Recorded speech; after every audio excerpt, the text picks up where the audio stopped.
Hi friends, today we discuss about a futuristic controversial project in India जो Japan, China और France जैसे देशों के लिए ट्रांसपोर्टेशन इंफ्रास्ट्रक्चर का एक बैकबोन है, जो साल 2019 फाइनेंशियल ईयर में जापान को $3.1 बिलियन का रेवेन्यू जनरेट करके देते हैं। So which is the project that I am talking about today? So today I am talking about the Japanese Shinkansen, मतलब बुलेट ट्रेन। तो इस टेक्नोलॉजी के मामले में हम कितने पानी में हैं? What are the reasons for the delays in importing this technology to India?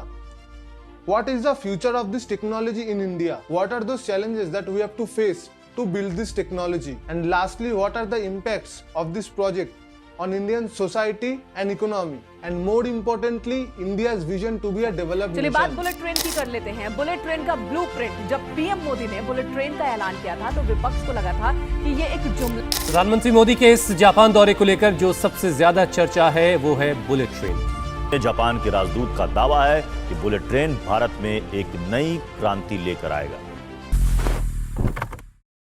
इस प्रोजेक्ट की बात चल रही है साल 1960 से। साल 1960 में जापानीज गवर्नमेंट की तरफ से पहला प्रस्ताव आता है कि मुंबई और दिल्ली के बीच में एक बुलेट ट्रेन लाइन इंफ्रास्ट्रक्चर को डेवलप किया जाए, पर तभी की इंडियन सोशियो इकोनॉमिक सिचुएशंस को देखते हुए तत्कालीन नेहरू लेड कांग्रेस गवर्नमेंट ने इसे रिजेक्ट कर दिया। उसके बाद साल 1990 में एनडीए गवर्नमेंट इस प्रस्ताव को दोबारा सामने ले आते हैं और एक कमीशन फॉर्म करता है जिसका काम था इस प्रोजेक्ट का फिजिबिलिटी स्टडी करना। तो अब आप बोलेंगे कि फिजिबिलिटी स्टडी क्या है? तो फिजिबिलिटी स्टडी बेसिकली ये है कि एक प्रोजेक्ट का कुछ पैरामीटर्स होता है, उस पैरामीटर्स के ऊपर डिपेंड करके एक प्रोजेक्ट पॉसिबल है कि नहीं, इसका डिटेल स्टडी होता है फिजिबिलिटी स्टडी। तो इस प्रोजेक्ट का पैरामीटर्स ये था कि what is the cost of the project, what are the main technical challenges, what is the potential outcome from this project and what is the impact of this project on environment। तो इस project का feasibility study में ये आया कि ये project feasible नहीं है इन टर्म्स ऑफ कॉस्ट। उसके बाद लंबे समय से इस प्रोजेक्ट की बात नहीं हुई। फिर आता है साल 2009 जब केंद्र में यूपीए की सरकार थी, तब इस प्रोजेक्ट की प्रस्ताव और एक बार सामने लाया गया, पर इस बार भी इसे नॉट फिजिबल बोला गया एंड कुछ कांग्रेस पार्टी की मेंबर इसे व्हाइट एलिफेंट करके मॉक किया। पर तत्कालीन मेजर ऑपोजिशन पार्टी बीजेपी का ये कहना था कि ये प्रोजेक्ट फिजिबल है। गवर्नमेंट एक बहुत बड़ी अपॉर्चुनिटी को मिस कर रहा है, देश की ट्रांसपोर्टेशन इंफ्रास्ट्रक्चर को ना इम्प्रूव कर। ये जरूरी है देश का ओवरऑल ग्रोथ के लिए, पर UPA government not proceed with this idea. अब आता है 2014 की जनरल इलेक्शन कैंपेन में बीजेपी बात करता है डायमंड क्वाड्रिलेटरल प्रोजेक्ट की। क्या समय की मांग नहीं है कि हम अटल जी के उस सोच को और एक नया रंग रूप देकर के बुलेट ट्रेन का डायमंड चतुष्क तैयार करें, जो कि कनेक्ट करेगा इंडिया के बड़े बड़े शहरों को वाया हाई स्पीड रेल। इस क्वाड्रिलेटरल प्रोजेक्ट का टोटल मेन 4 पिलर सिटीज होंगे, मुंबई, दिल्ली, कोलकाता एंड चेन्नई। तो अब आता है 2014 का इलेक्शन रिजल्ट। इस बार भारत की जनता ने भारतीय जनता पार्टी को चुना था।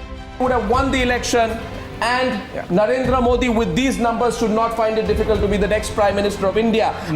एंड बीजेपी केंद्रीय सरकार में आते ही इस प्रोजेक्ट के लिए काम करना शुरू कर देते हैं। अब 9 जून 2014 तत्कालीन Indian president Pranab Mukherjee officially आके ये अनाउंस करते हैं कि prime minister Modi lead government diamond quadrilateral project को लॉन्च करेगा। And 10 June 2015 India's union council of ministers passed the proposal of Japan to build India's first bullet train railway track। ये project start हुए थे 2018 में and 2023 तक ये project complete हो जाना चाहिए थे, पर due to covid pandemic and land acquisition delays ये प्रोजेक्ट अब 2026 तक पार्टली एंड 2028 तक फुल्ली कंप्लीट होंगे। इस प्रोजेक्ट का इम्प्लीमेंटेशन कर रहा है NHSRCL। इस प्रोजेक्ट के तहत मुंबई से अहमदाबाद तक 508 किलोमीटर एक लंबा रेलवे ट्रैक रेडी किया जाएगा, जिसमें इस ट्रेन का पहले ऑपरेशनल स्पीड होंगे 250 kilometre per hour and operational होने के कुछ साल बाद ये स्पीड होंगे 320 किलोमीटर पर आवर। इतना हाई ऑपरेशनल स्पीड होने की वजह से बात आती है इसकी सेफ्टी के ऊपर। तो advance safety and security features के साथ बुलेट ट्रेन इंश्योर करता है पैसेंजर सेफ्टी का। इसका मोस्ट 3 एडवांस सेफ्टी फीचर्स है ATP, PTC and CBTC। ATP stands for automatic train protection. ये ट्रेन की पोजीशन के हिसाब से इसकी परमिटेड स्पीड को हमेशा मॉनिटर करता है। अगर किसी जगह ट्रेन की स्पीड उसकी परमिटेड स्पीड से ज्यादा हो गई तो एटीपी ऑटोमेटिकली एक्टिव होकर ट्रेन को रोक देता है। PTC stands for positive train control. ये जीपीएस और अदर्स टेक्नोलॉजीज की मदद से ट्रेन के रियल टाइम एंड लोकेशन को हमेशा ट्रैक करता है। अगर कोई भी जगह किसी भी तरह की गड़बड़ी आती है तो ये ऑटोमेटिक सिस्टम ट्रेन को तभी रोक देता है। एंड बुलेट ट्रेन में सबसे ज्यादा एडवांस जो टेक्नोलॉजी आता है वो है CBTC. CBTC stands for communication based train control. ये रेडियो वेव्स की मदद से पटरी पे माउंट किए गए छोटे छोटे ट्रांसपोर्टर से डेटा कलेक्ट करता है। ऑन बोर्ड कंप्यूटर उस डेटा को प्रोसेस करके एनालाइज करके ये डिसाइड करता है कि ट्रेन का एग्जैक्ट स्पीड कितना होना चाहिए।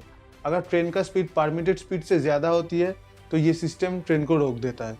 ऐसा वर्ल्ड क्लास टेक्नोलॉजी बिल्ड करने के लिए सरकार को क्या क्या चैलेंजेस फेस करना पड़ रहा है। तो इस प्रोजेक्ट को अडॉप्ट करने के लिए सरकार के सामने सबसे जो बड़ी प्रॉब्लम थी वो थी इस प्रोजेक्ट का कॉस्ट। इस प्रोजेक्ट का एस्टिमेटेड कॉस्ट था नियरली अबाउट 14 बिलियन $, पर इम्प्लीमेंटेशन के टाइम पे इस प्रोजेक्ट का कॉस्ट आ गया रफली 19 बिलियन $। तो ये कोई छोटा अमाउंट नहीं है सरकार के लिए इस प्रोजेक्ट की फंड को मैनेज करना। सरकार इस प्रोजेक्ट के लिए मेजॉरिटी जो फंडिंग उठाई है वो उठाई है जापानीज इंटरनेशनल कोऑपरेशन एजेंसी और जीका से, और बाकी की फंडिंग सरकार पब्लिक डेप्ट जिसमें पब्लिक को बॉन्ड इशू करके बेचा जाता है, बड़े बड़े प्राइवेट कंपनीज के साथ पार्टनरशिप करके, और जिसी भी स्टेट के ऊपर ये प्रोजेक्ट बन रहा है उस स्टेट गवर्नमेंट से फंडिंग लेके। सिर्फ कॉस्ट का ही प्रॉब्लम नहीं, ये प्रोजेक्ट और भी चैलेंजेस लेकर आ रहा है, जैसे ऑपोजिशन पार्टी की क्रिटिसिज्म। सरकार को ये इंश्योर करना पड़ेगा कि प्रोजेक्ट पूरी तरह से ट्रांसपेरेंट हो, और प्रोजेक्ट में अगर किसी भी तरह की ग्लिच आई तो सरकार को इस प्रोजेक्ट के लिए अकाउंटेबल माना जाएगा। और एक बड़ी समस्या है जो है इंडियन स्लो ब्यूरोक्रेसी।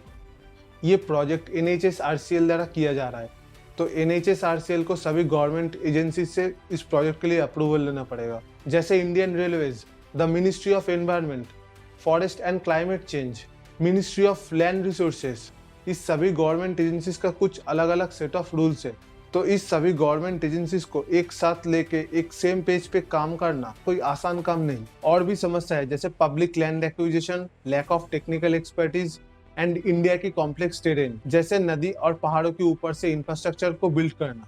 मुंबई से अहमदाबाद तक जाने के लिए ट्रेन को वेस्टर्न घाट, जिसमें इंडिया के कुछ टॉलेस्ट माउंटेन्स आते हैं, उस रीजन को क्रॉस करना पड़ेगा।